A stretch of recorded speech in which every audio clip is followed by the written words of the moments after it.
بسم اللہ الرحمن الرحیم الحمدللہ والصلاۃ والسلام علی رسول اللہ وعلی آلہ وصحبہ اجمعین اما بعد رب اشرح لی صدری ویسر لی امری واحلل عقدۃ من لسانی یفقہوا قولی۔ السلام علیکم ورحمۃ اللہ وبرکاتہ۔ جزاک اللہ خیر، ماشاءاللہ، glad to see you all. اللہ تعالیٰ آپ سب کا آنا قبول کرے، ایک ایک قدم پہ ریوارڈ دے۔ اللہ تعالیٰ ہم سب کے دل میں رسول اللہ صلی اللہ علیہ وسلم کی خالص محبت اس کو قائم رکھے، اس کو انکریز کرے، اور اللہ تعالیٰ ہم سب کو رسول اللہ صلی اللہ علیہ وسلم کا اسماء حسنہ اس سے سیکھنے کی توفیق دے، آمین ثم آمین۔ سو آج کا انشاءاللہ topic, before I teach the actual سیرہ، میں چاہتا ہوں کچھ بیک گراؤنڈ آپ لوگوں کو پتہ چلتا رہے، بہت ضروری ہے۔ جیسے لاسٹ کلاس میں بھی میں نے فوکس اس پہ کیا تھا کہ ہم اس بات سے چلیں، اس اینگل سے آئیں کہ اللہ کے نبی صلی اللہ علیہ وسلم اللہ کے سچے نبی تھے، اس پہ بہت پختہ ایمان ہمارا ہونا چاہیے، اور دین اسلام سچا مذہب ہے، سچا دین ہے۔ یہ انشاءاللہ آئی ہوپ کہ جو میں نے آرگومنٹس آپ کو بتائے تھے وہ انف ہوں گے، اور یہ اس لیے ضروری ہے کیونکہ بلیو می کہ جس دور فتن میں ہم رہ رہے ہیں، اگر آپ نہیں تو آپ کے بچے آپ سے ضرور یہ سوال پوچھیں گے کہ اسلام ہی کیوں؟ پکی بات ہے، آپ سے سوال پوچھیں گے، اور کیا رسول اللہ صلی اللہ علیہ وسلم واقعی اللہ کے نبی تھے؟ تو اس لیے آج بھی تھوڑا ہم اس کو مزید اینالائز کریں گے۔ میں آپ کے سامنے ہندو اسکرپچرز اور Bible, old testament, new testament plus Buddhist scriptures سے کچھ باتیں بتاؤں گا رسول اللہ صلی اللہ علیہ وسلم کے بارے میں، کلیئر سائنز اس میں لکھے ہوئے اللہ کے نبی صلی اللہ علیہ وسلم کے بارے میں کہ وہ آئیں گے، جس سے آپ کا پرسپیکٹیو مزید بلڈ ہوگا اور انشاءاللہ آپ کا ایمان بھی بڑھے گا۔ اس سے پہلے میں چاہتا ہوں کہ آپ لوگوں کو یہ سمجھاؤں کہ سیرت کہاں سے رہی ہے، سیرت کی سورس کیا ہے، کیونکہ دیکھیں قرآن کی سورس تو ظاہر ہے اللہ نے خود کہہ دیا۔ لوگ کہتے ہیں نا کہ قرآن نے تو خود کہا سورہ ہجر میں ورس نمبر 9 میں کہ ہم ہی ہیں جس نے اس ذکر کو ریویل کیا ہے اور ہم ہی اس کی حفاظت کریں گے۔ تو ہمارا آرگومنٹ اصل میں ہوتا ہے، یہ بڑا اسٹرانگ آرگومنٹ ہے اگینسٹ دوز پیپل جو یہ کہتے ہیں کہ نہیں، حدیث اور سنہ کی کوئی ضرورت نہیں، آج کل یہ فتنہ بہت بڑھ رہا ہے۔ تو ہمارا پہلا آرگومنٹ تو یہ کہ یہ کامن سینس کے خلاف بات ہے۔ دیکھیں، اگر کوئی یہ کہتا ہے نا کہ حدیث کی، سنہ کی اور رسول اللہ صلی اللہ علیہ وسلم کی ضرورت نہیں ہے دین کی گائیڈنس کے لیے، تو ضرورت ہی کیا تھی نبی بھیجنے کی، میسنجر بھیجنے کی؟ اگر اللہ چاہتا تو ایک پہاڑ پہ قرآن نازل ہو جاتا، وہاں پہ اسکرپچرز پڑھے ہوتے ٹیبلٹ فارم میں، اور کوئی بھی بندہ اٹھا کے وہ لے آتا اور پڑھ کے سنا دیتا، بات ختم ہو جاتی۔ نبی بھیجنے کی آخر ضرورت کیا تھی؟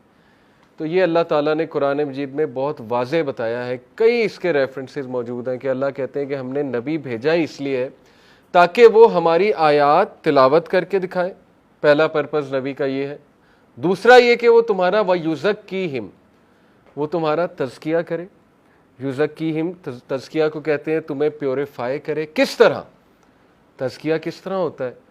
مینٹورشپ کے ساتھ، اپنے ساتھ اٹیچ کر کے، تربیت کر کے تمہارا۔ اس کا مطلب ہے کہ یہ یزکیہم جو تزکیہ کا پروسیس ہے، یہ تو تھرو آؤٹ چلے گا، ایون دو رسول اللہ صلی اللہ علیہ وسلم ہمارے ساتھ فزیکلی موجود نہیں ہے، تو یزکیہم کیسے ہو رہا ہے ہمارا؟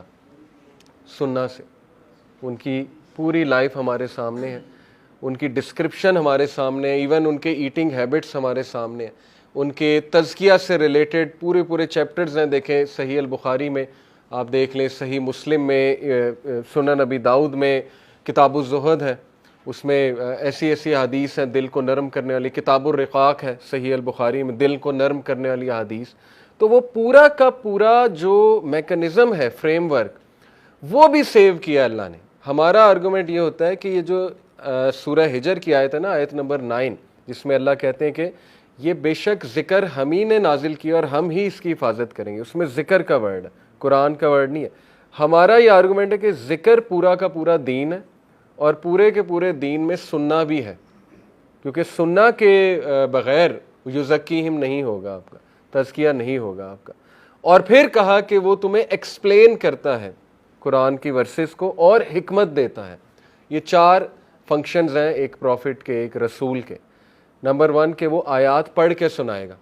قرآن بھی تو اللہ کے نبی صلی اللہ علیہ وسلم کے لب مبارک سے آیا، تو اگر آپ یہ کہہ رہے ہیں کہ حدیث جو ہے وہ پتہ نہیں کب کلیکٹ ہوئی بھی کہ نہیں ہوئی، تو قرآن کس کے لب سے آ رہا ہے؟ حدیث بھی رسول اللہ کے لب سے ہے اور قرآن بھی انہی کے لب سے ہے۔ قرآن کے کوئی اسکرپچرز تو موجود نہیں تھے اس ٹائم پہ، ٹیبلٹ تو تھی نہیں، وہ تو اللہ کے نبی کے قلب پہ نازل ہوا ہے، اور اللہ کے نبی کے قلب سے وہ اللہ کے نبی کی زبان مبارک پہ آیا، اور اس سے پھر وہ ہمیں ملا۔ تو اس لیے یہ آرگومنٹ کیوں یوز ہوتا ہے، اس کی میں آپ کو وجہ بتاتا ہوں، بڑی بنیادی وجہ۔ دیکھیں ہسٹوریکلی سپیکنگ یہ پتہ تھا اورینٹلسٹ کو اور اسلام دشمن لوگوں کو، جو ذہنیت کے لوگ ہیں، ظاہر ہے اسلام دشمن ذہنیت کے بہت سے لوگ پاسٹ میں گزرے، انہیں یہ پتہ تھا کہ اگر ہم سنہ اور حدیث کو ڈاؤٹ فل بنا دیں گے تو ہم پورے دین کو ڈاؤٹ فل بنا دیں گے مسلمانوں کے لیے، کیونکہ گناہوں کے بارے میں انسٹرکشنز، گناہوں سے بچنے کی تنبیہ اور گناہوں کی آپ کہہ لیں کہ ڈیٹیل وہ حدیث میں آتی ہے۔ جب آپ حدیث کو دور کر دیں گے تو پھر قرآن ایمبیگوس ہو جائے گا، پھر آپ قرآن سے جو چاہیں گے اخذ کریں گے۔ مثال کے طور پہ میں آپ کو قرآن کی ایک آیت سناؤں گا کہ اس سے یہ مراد ہے، آپ کہیں گے نہیں یہ نہیں، اس سے یہ مراد ہے، کیونکہ آج کے دور میں یہ آیت اس طرح سے امپلیمنٹ ہوتی ہے تو فرقہ واریت ہو جائے گی۔ تو حدیث جو ہے یہ یونائٹ کرتی ہے، کیونکہ جب حدیث سے ایک اوپینین آ گیا کہ نہیں اس قرآن ورس کا یہ مطلب ہے، اور نبی صلی اللہ علیہ وسلم نے خود ترجمانی کر دی کہ اس سے یہ مراد ہے، تو وہاں ڈسکشن از اوور، وہاں پہ ہم فل سٹاپ لگا دیں کہ اب ہمارا پرسنل ویو کوئی نہیں ہے۔ تو بیویئر آف دس فتنہ، اس فتنے کی بہت بڑی وجہ میں نے آپ کو بتایا کہ وہ دین پورا چیلنج ہو جائے گا اگر حدیث کو آپ نے چیلنج کر دیا اور سنہ کو آپ نے چیلنج کر دیا۔ تو جس طرح سے قرآن اللہ نے محفوظ کیا ہے، بالکل اسی طرح حدیث بھی محفوظ کی ہے۔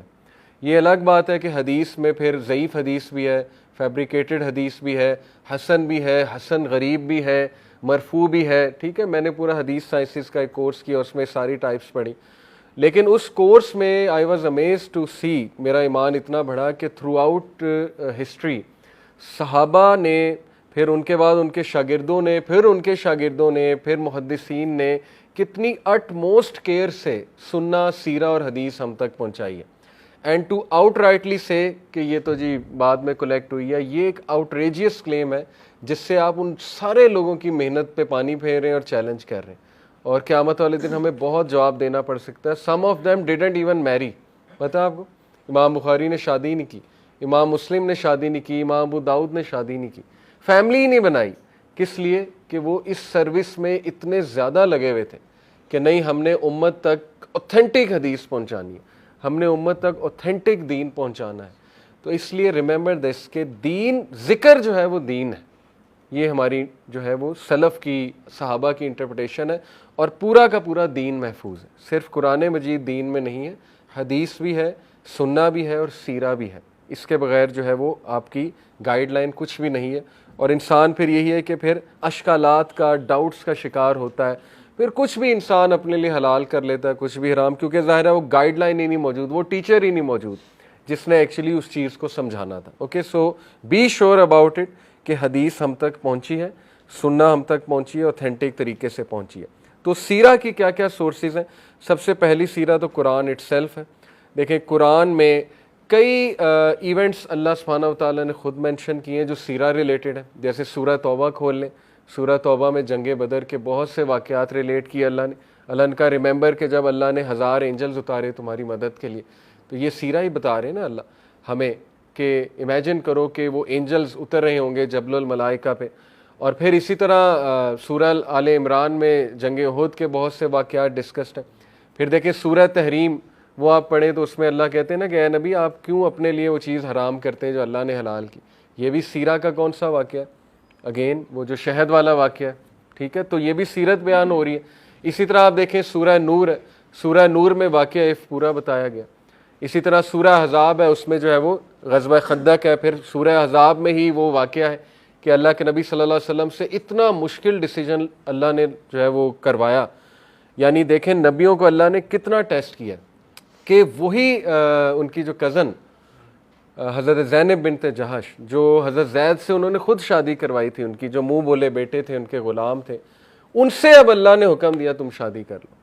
اور یقین کریں کہ جو پہلے ہی دشمن تھے ان کو تو ایک اور موقع مل گیا کہ اب تو ہم اور اٹیک کریں گے۔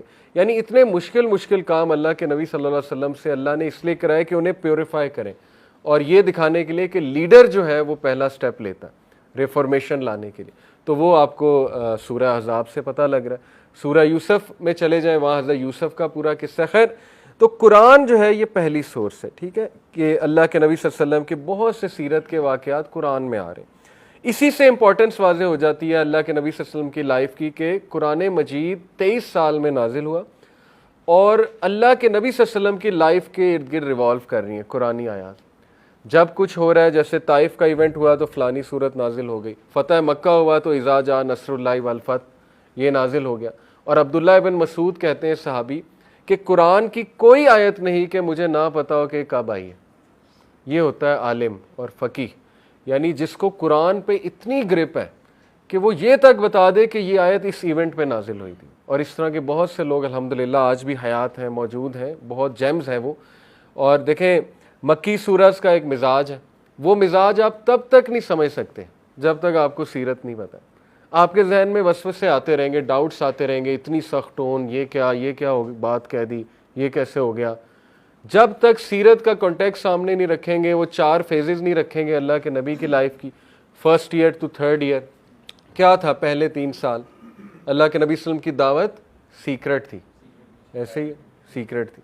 وہ آیات جس طرح کی ہیں وہ نیچر ہی ایسی ہے جو سیکرٹ دعویٰ میں کریکٹر بلڈنگ کے لیے آیات ہیں۔